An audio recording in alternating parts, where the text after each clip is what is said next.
Our story begins in the tiny rural town of Plains, Georgia, during the height of the Great Depression. It was here on October 1st, 1924, that James Earl Carter Jr. was born. The son of a strict but fair father and a strong-willed nurse mother, young Jimmy grew up in a modest wooden house without electricity or running water.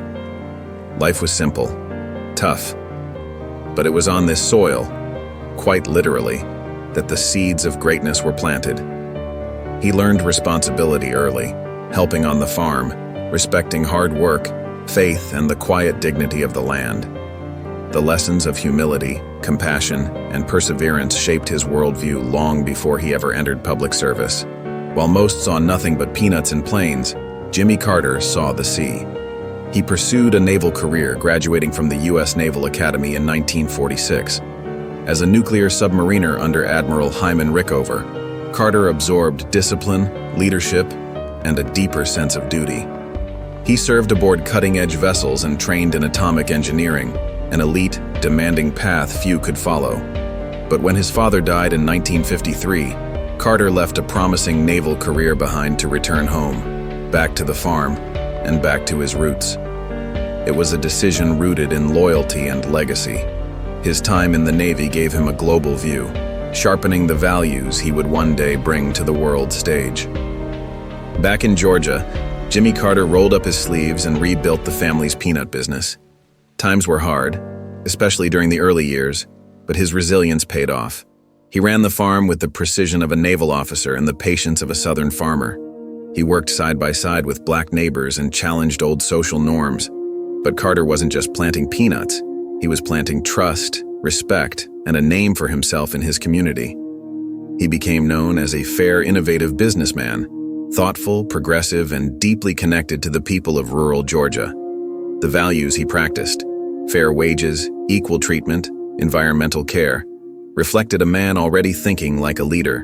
In 1962, Carter entered the political world, winning a seat in the Georgia State Senate. Known for his honesty and integrity, he fought against corruption and stood up for civil rights, at a time when it wasn't popular in the Deep South. He battled political machines, advocated for transparency, and earned the respect of reformers.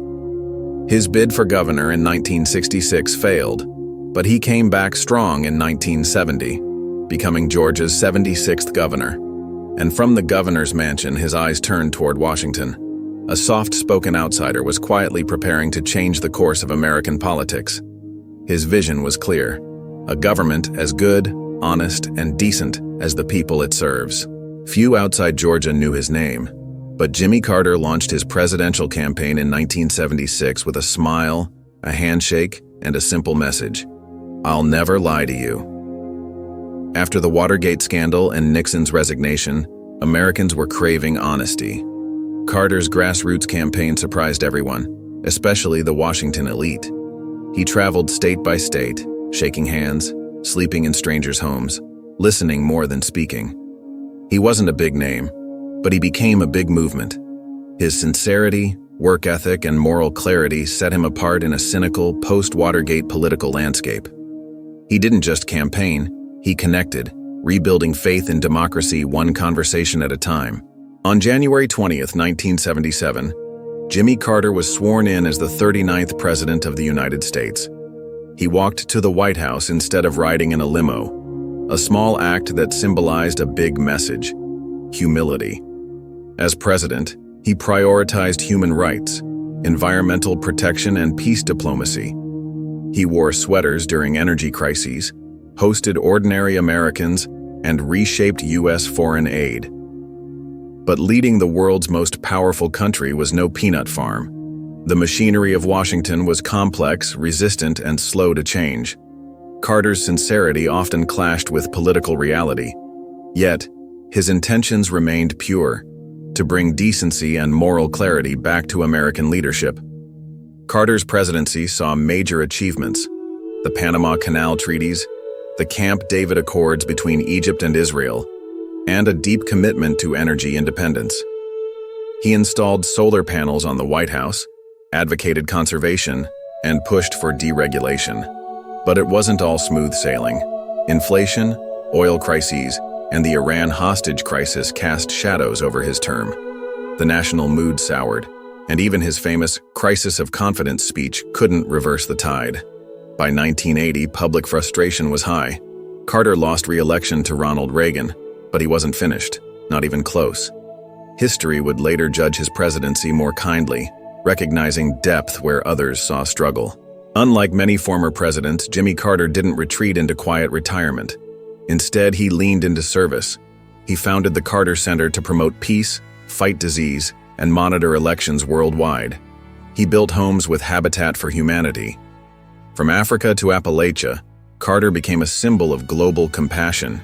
He took missions few would dare, from negotiating with dictators to eradicating guinea worm disease. Ironically, his post-presidency became more celebrated than his time in office. He redefined what a former president could be, not a figurehead, but a force for good across the globe. His hammer became as iconic as his pen. In 2002, Jimmy Carter was awarded the Nobel Peace Prize, not for what he did in the White House, but for what he continued to do afterward. His efforts in human rights, democracy, and global health made him a moral compass in a chaotic world. He mediated conflicts, promoted vaccination efforts, and stood up for the voiceless. He was no longer just a former president. He had become a global humanitarian. The world saw in Carter something rare: unshakable ethics combined with tireless action. Few leaders ever reach that level of admiration. His Nobel wasn't an award. It was a mirror of who he had always been. As Jimmy Carter entered his later years, he remained active, outspoken, and deeply respected.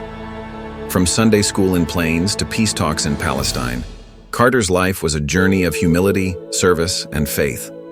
Even in his 90s, he built homes, taught children, and shared wisdom with grace and humor.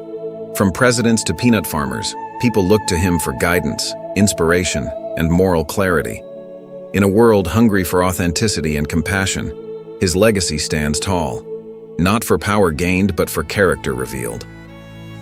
The peanut farmer who once seemed unlikely to lead a nation became one of its most iconic citizens, perhaps its most honorable. His story is proof that kindness, when consistent, becomes immortal, a quiet strength that outlives fame, title, and time itself. Jimmy Carter didn't just live history, he shaped it, one humble act, one brave decision, and one hopeful heart at a time. His journey reminds us that true greatness lies not in dominance, but in dignity, empathy, and enduring human connection.